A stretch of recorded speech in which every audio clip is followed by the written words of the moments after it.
Super ফোরে দলে সুযোগ পেয়েই চমক দেখিয়েছেন শেখ মেহেদী হাসান। 4 ওভার বোলিং করে তুলে নিয়েছেন গুরুত্বপূর্ণ দুটি উইকেট।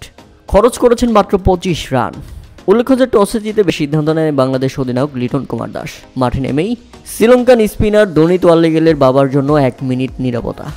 এরপর ব্যাটিং করতে আসলে শ্রীলঙ্কার শুরুটা হয় দুর্দান্ত। 4 ছক্কায় শ্রীলঙ্কা শুরু করলেও তাসকিন আহমেদ হয়ে দাঁড়িয়েছেন তাদের প্রথম বাধা। ফিরিয়ে দিলেন প্রথম নিশাঙ্কাকে। তাসকিন আহমেদ স্বীকার করলেন নিজের প্রথম উইকেট, সেই সাথে গ্যালারিতে বাংলাদেশি সমর্থকদের উল্লাস।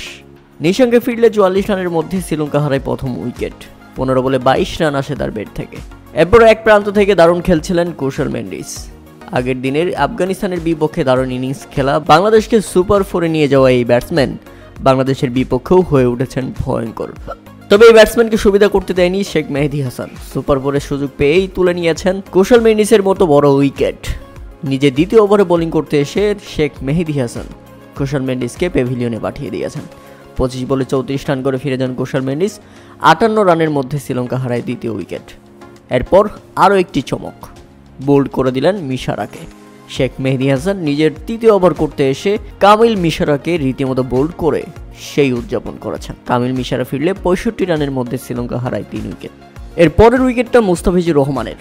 নিজের দ্বিতীয় ওভার করতে এসে মুস্তাফিজুর রহমান তুলে নিয়েছেন কুশল পেরেরার উইকেট। 14 ওভারের মাথায় বাংলাদেশ পায় চতুর্থ উইকেট এবং 97 রানে শ্রীলঙ্কার প্যাভিলিয়নে ফিরে যান কুশল পেরেরা। এরপর দুইটি ক্যাচ মিস হয়ে যায় এবং পরপর হতাশ হয়ে যায় বাঙালি সমর্থকরা। প্রথম ক্যাচটি দাসুন সানেকার মিস করেন শামীম হোসেন পাটোয়ারি এবং দ্বিতীয় ক্যাচটি চারিত আসলাঙ্কা যেটা মিস করেন তাওহিদ হৃদয়। আর তাতে ব্যাপকভাবে হতাশ হয়ে যায় বাংলাদেশ এবং এই দুই ব্যাটসম্যানের দারুণ ব্যাটিংয়ের সুবাদেই শেষ পর্যন্ত শ্রীলঙ্কা লড়ুক একটি সংগ্রহ দাঁড় করিয়ে ফেলেছে। যে চ্যালেঞ্জিং সংগ্রহ বাংলাদেশ এখন চেজ করতে পারলেই হয়।